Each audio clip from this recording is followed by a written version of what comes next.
तर नमस्कार मित्रांनो, माझं नाव आहे उज्ज्वल. तर आज आपण आपल्या भारत देशामध्ये तसंच महाराष्ट्रामध्ये कोणत्या चालू घडामोडी आणि खूप इम्पॉर्टंट गोष्टी घडल्या ते आज आपण जाणून घेणार आहोत. कॉकरोच जनता पार्टी यांनी जंतर मंतर या ठिकाणी प्रोटेस्ट करण्यात आला होता. त्याच्याबद्दल अभिजित दिपके यांची फॅमिली काय बोलत होती ते मी तुम्हाला आता सांगणार आहोत. जेव्हा अभिजित दिपके हे अमेरिकेला जात होते तेव्हा त्याची आई आणि बहीण असं म्हणत होते की जेव्हा तू आता एअरपोर्टला जाशील तर सर्वात पहिले अगोदर तुला जेलमध्ये टाकलं जाईल, कारण का आजपर्यंत जो पण प्रशासनाबद्दल काही उलट बोललेला आहे किंवा प्रोटेस्ट करायचा विचार केलेला आहे तर सर्वात अगोदर त्याला जेलमध्ये टाकण्यात आलेला आहे. तर याची भीती त्याच्या आई वडिलांना आणि त्याच्या बहिणीला खूप होती. त्याच्यामुळे ही गोष्ट त्यांनी भावूक होऊन कॉकरोच जनता पार्टीचे समर्थक होते त्याच्यासमोर त्यांनी ही गोष्ट मांडलेली होती. त्याच्यानंतर तिथे सोनम वांगचुक सुद्धा आलेले होते. ते असं म्हणाले होते की जर तुम्ही ह्या मुलांना, कॉकरोच जनता पार्टीला समर्थन करणाऱ्या मुलांना जर तुम्ही कोणाला अरेस्ट केलं तर मीही इथे प्रोटेस्ट करायला बसू शकतो. अजून काय बोलले अभिजित दिपके सरकारला हे तुम्ही ह्या व्हिडिओमध्ये पहा. देश के युवा का एक ही नारा, नहीं चलेगी नहीं चलेगी, गवारों की सरकार नहीं चलेगी. ऍक्टिव्हिस्ट रेबल श्रद्धानंद ध्रुव राठीला दिला मेसेज की तुम्ही फक्त व्हिडिओच्या माध्यमातून इथे प्रोटेस्टसाठी उभे राहू नका, तर तुम्ही प्रत्यक्षात जर इथे आलात आणि प्रोटेस्टमध्ये सहभागी झालात तर आम्हाला खूप चांगलं वाटेल आणि आम्हालाही थोडं मोटिवेशन मिळेल, असं ते श्रद्धानंद म्हणाले होते. एवढ्या मोठ्या सीजेपीनं प्रोटेस्ट केलं, याचा काही फायदा झाला की नाही झाला हे आता आपण जाणून घेणार आहोत. अभिजित दिपके हे बोलले होते जर शिक्षण मंत्री जर रिझाईन देत नसेल तर आम्ही अख्ख्या भारतामध्ये आमचा प्रोटेस्ट चालू करू. त्याच्यानंतर पण आम्हाला जर रिझाईन भेटलं नाही तर आम्ही परत इथे पुढच्या शनिवारी इथे प्रोटेस्ट करायला बसू म्हणून. असो, आता पुढची न्यूज अशी आहे की तुकाराम मुंडे हे फूड अँड ड्रग ऍडमिनिस्ट्रेशन विभागाचे आयुक्त झालेले आहेत. आताच त्यांना भेसळमुक्त बनवणाऱ्या औषधं आणि गुटखा यांच्या विरोधात राज्यभरात कडक कारवाई सुरू केलेली आहे. जो भेसळ खवा बनवते त्यांच्यावर कारवाई केली, केमिकल मुळे जे आंबे पिकवले जाते त्याच्यावर कारवाई केली, 19 लाखांचा गुटखा जप्त करण्यात आला. आपण कुठे ठेल्यावर जर नाश्ता करायला गेलो तर आपल्याला माहिती का पेपर मध्ये गुंडाळून समोसा, वडा, पोहे वगैरे आपल्याला गुंडाळून देत होते. आता त्याच्यावर सुद्धा बंदी आणलेली आहे, कारण का त्याच्यामध्ये खूप मोठ्या प्रमाणात आपल्या बॉडीला हानिकारक असलेली शाही न्यूज पेपर मध्ये युज केली जाते. त्याच्यासाठी तुकाराम मुंडे यांनी याच्यावर सुद्धा बंदी आणलेली आहे. आता ते जाऊ द्या, नेक्स्ट न्यूज आहे आपल्याशी अकोल्यातून. ही गोष्ट आहे एका अकोला जिल्ह्यातील जीएमसी ची गोष्ट आहे. बिमार नवऱ्याला पाठीवर उचलून ते हॉस्पिटलमध्ये फिरून राहिली होती आणि एक छोटस मुलगा सुद्धा होतं. जेव्हा हा व्हिडिओ व्हायरल झाला तेव्हा तिथल्या स्टाफ लोकांनी म्हटले होते की काही लोक फक्त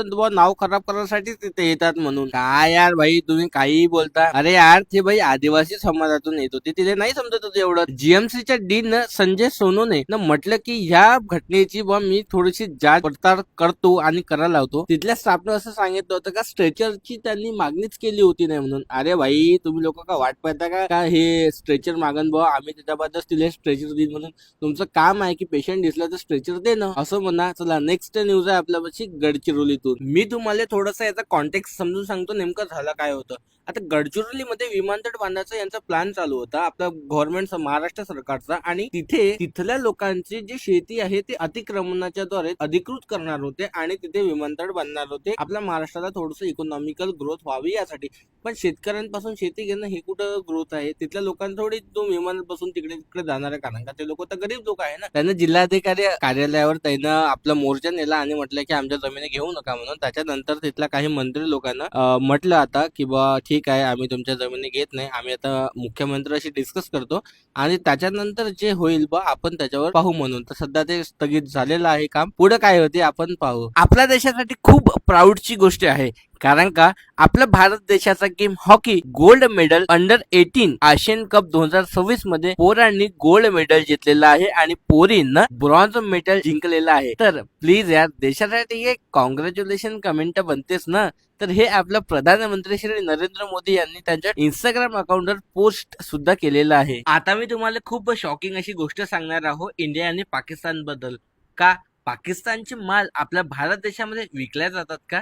हा व्हिडिओ पूर्ण पहा. व्हिडिओ बनवण्याचं कारण हे आहे की काल संकष्टी चतुर्थी होती आणि संकष्टी चतुर्थीला चिंचवडमध्ये मोरया गोसावी मंदिर आहे, तिथे सगळे भाविक दर्शनाला जातात. मीही गेले होते आणि दर महिन्याला जेव्हाही संकष्टी चतुर्थी तिथे असते ते छोटीशी जत्रा भरतात. त्या जत्रेमध्ये लोक त्यांचं छोटं मोठं सामान हे सेल करतात. तिथून मी 2-3 गोष्टी विकत घेतल्या. ओके, आणि ही चादर सुद्धा मी तिथून विकत घेतली.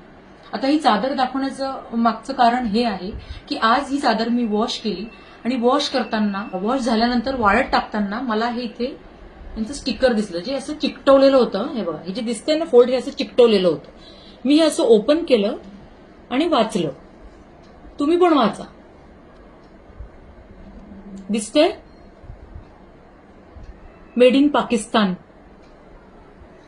आपण कुठे राहतोय, बॉर्डरवर पण राहत नाही आणि आपल्यापाशी मेड इन पाकिस्तान गोष्ट म्हणजे माझ्या घरात आहे. खूप संताप होतोय माझा. माझ्यासारख्या कितीतरी लोक म्हणजे खूप लोकांनी तिथून चादरी विकत घेतल्या, म्हणजे त्यांच्या घरातही ही वस्तू गेली. कोणाला आपण रोजगार उपलब्ध करून देतो आहोत? कुठून येत आहे? पहिली गोष्ट तर हे कुठून येत आहे इथे. अजून एक गोष्ट सांगते, मी हा पण विचार केला की हे कुठून येत आहे. हे जेव्हा मी गुगलला सर्च केलं तर पाकिस्तानी गुड्स इंडियामध्ये बॅन आहे. तर नेक्स्ट न्यूज आहे आपली देवफ्राम अमरावती बद्दल. देवफ्राम अमरावती म्हणाला खान सरला की ना 2029 मध्ये पार्लमेंटची तिकीट पाहिजे, म्हणजे एमपीची. त्याच्यासाठी ते जोरानं तयारी चालू आहे. तो बोलला की तुम्ही माझ्या पॉइंट ऑफ व्ह्यूने विचार करा, असं काय खास शिकून राहिला व खान सर, जे की तुम्हाला एस.सी. शर्मा जसे सारखे प्रॉब्लेम सॉल्व्ह होऊन राहिले.